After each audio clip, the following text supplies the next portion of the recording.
And I hope you learned some lessons from your last hearing with me on the Oversight Committee. Have you learned anything since then? I did, that if I didn't speak up, 2 of my people would be dead, Congresswoman, and I warned you. Okay, Governor Walz, what is a woman?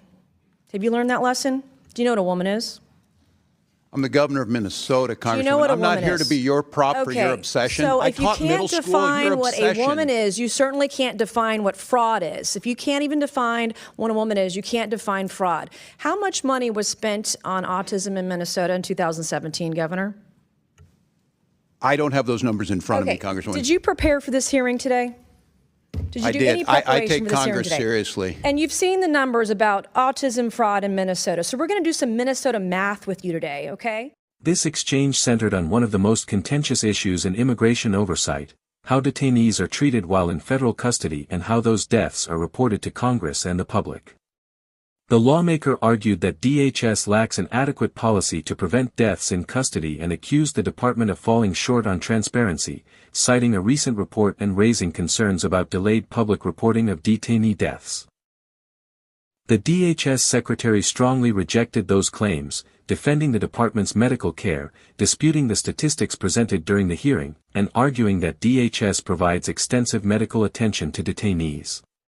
He also maintained that the department complies with its reporting obligations while pointing to funding and operational challenges. Despite repeated questioning, the two sides never reached agreement on whether DHS has sufficient policies in place or whether current reporting practices provide enough accountability. The exchange underscored the broader debate over immigration detention, government oversight, and the balance between transparency and agency operations. What do you think? Should Congress require stricter oversight and reporting for deaths in federal detention, or is DHS already providing sufficient accountability? Let us know in the comments below. If you enjoyed this breakdown, be sure to like, subscribe, and turn on notifications so you never miss the biggest congressional hearings, political clashes, and breaking news from Washington. Chair now recognizes Ms. Mace from South Carolina. Thank you, Mr. Chairman, and good morning, gentlemen. Thank you for being here today. Governor Walz and Attorney General Ellison, you have presided over one of the worst government fraud scandals in American history.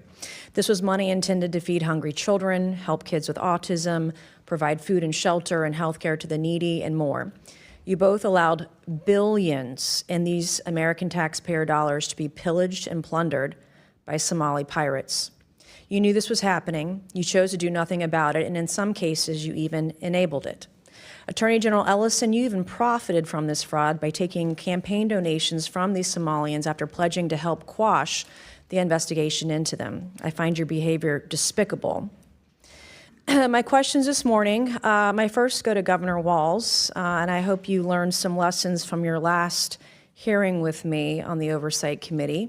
Have you learned anything since then? I did, that if I didn't speak up, 2 of my people would be dead, Congresswoman, and I warned you. Okay, Governor Walz, what is a woman? Have you learned that lesson? Do you know what a woman is?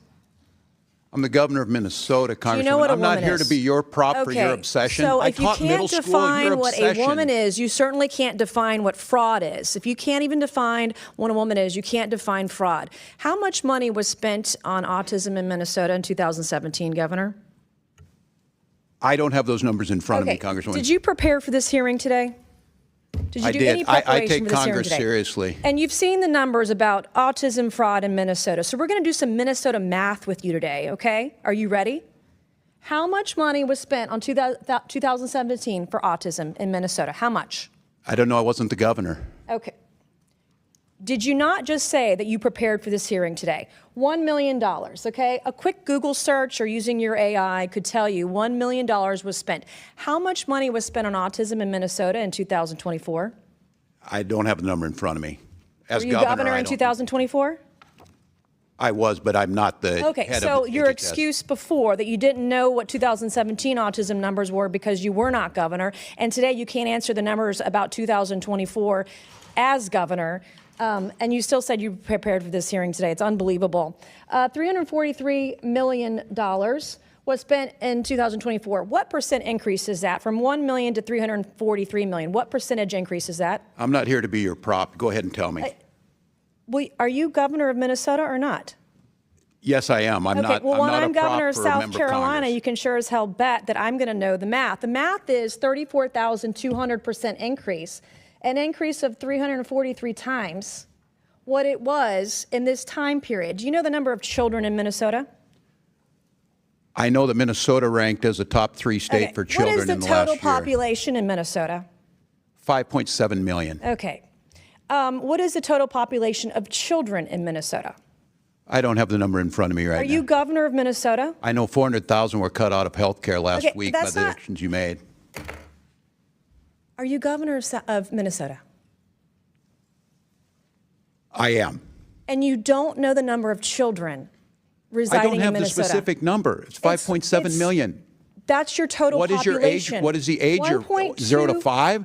0 to 19? You have approximately 1.2 million children in Minnesota. What I'm not age? even governor of South Carolina. Our population in South Carolina is 5.5 million. We have approximately 1.1 million children under the age of 18 in my home state of South Carolina, okay? As governor, I expect you to know this information. Thank God you're not Vice President of the United States.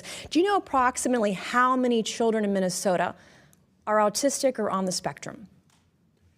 No, I don't have that number. Okay, well, if you take the CDC's roughly 1 in 36 kids are on the spectrum, we're talking about approximately 33,000 kids. In South Carolina, it's about 31,000 or so. What is, do you know what this is per child, spending-wise, in the fraud for autistic kids in Minnesota?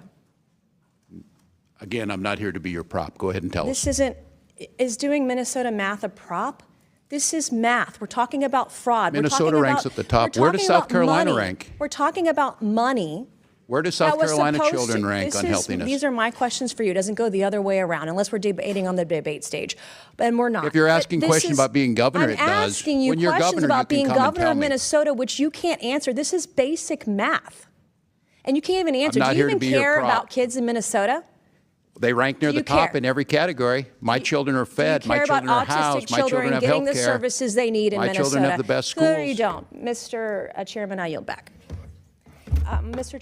This hearing centered on a broader debate over government accountability, fraud oversight, and executive leadership. Representative Nancy Mace argued that Minnesota's leadership failed to prevent large-scale fraud involving taxpayer-funded programs. To support her criticism, she questioned Governor Tim Walz on state spending figures and demographic statistics, arguing that a governor should know those numbers when appearing before Congress. Governor Walz took a different approach. Rather than answer several of the numerical questions directly, he defended his administration's broader record, pointing to Minnesota's performance on measures related to children's well-being, education, and health. He also pushed back against Mace's line of questioning, saying he would not serve as her prop. The exchange ultimately became less about the specific figures and more about competing views of leadership, preparedness, and accountability before Congress. What do you think? Should a governor be expected to know detailed state spending and population figures during a congressional hearing, or was this more of a political showdown than a policy discussion? Share your thoughts in the comments below. If you enjoyed this video, don't forget to like, subscribe, and turn on notifications for more congressional hearings, political showdowns, and breaking news from Washington.